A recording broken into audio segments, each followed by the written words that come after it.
Assalamualaikum dan salam sejahtera.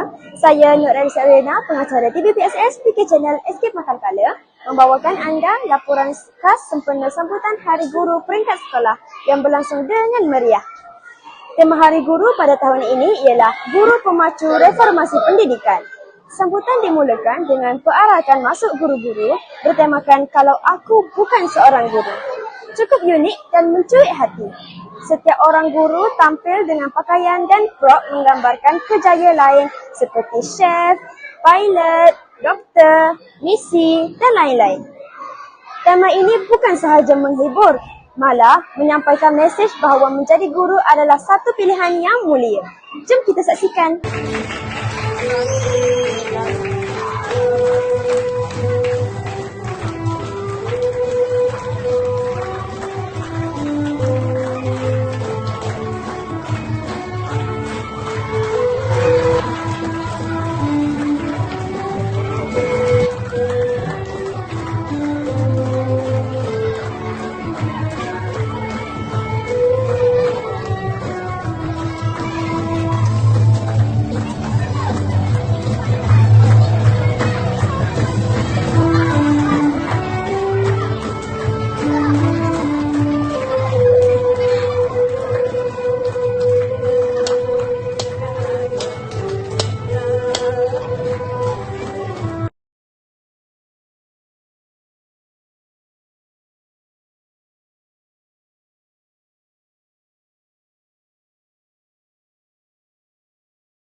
Boleh jadi pegawai kastam, boleh jadi jurutera, boleh jadi misi, boleh jadi lawyer, boleh jadi tukang masak, boleh jadi jepang, boleh jadi apa lagi?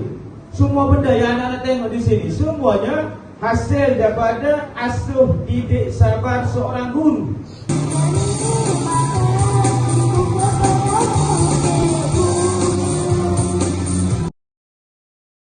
Memberikan cahaya di bidang pembangunan dan di tegak bersama.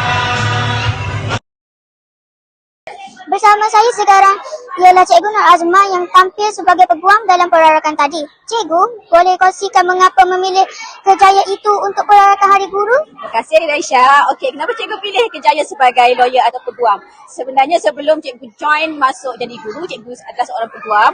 Tetapi memandangkan atas beberapa faktor dan sebablah tiba-tiba jadilah cikgu. Dan juga minatlah untuk menambah bakti kepada anak-anak bangsa kita. Sambutan Hari Guru kali ini bukan sahaja mengembirakan murid, tetapi penuh dengan pengajaran. Apabila murid-murid melihat guru-guru mempamerkan pekerjaan secara tidak langsung, mengajar murid-murid tentang cita-cita pada masa hadapan. Semangat kerjasama jelas terselah dalam acara pentas dan sukaneka. Dalam ucapan guru besar tadi, jelas beliau ingin murid-murid sekolah ini menjadi insan yang sempurna. Dari Dewan Nilam Escape Makan Kala, saya Nur Raisa Rena, pengacara TVPSS PK Channel melakukan untuk anda. Selamat Hari Guru kepada semua insan pendidik jasa mudi kenal bakti murid sanjung. Sekian.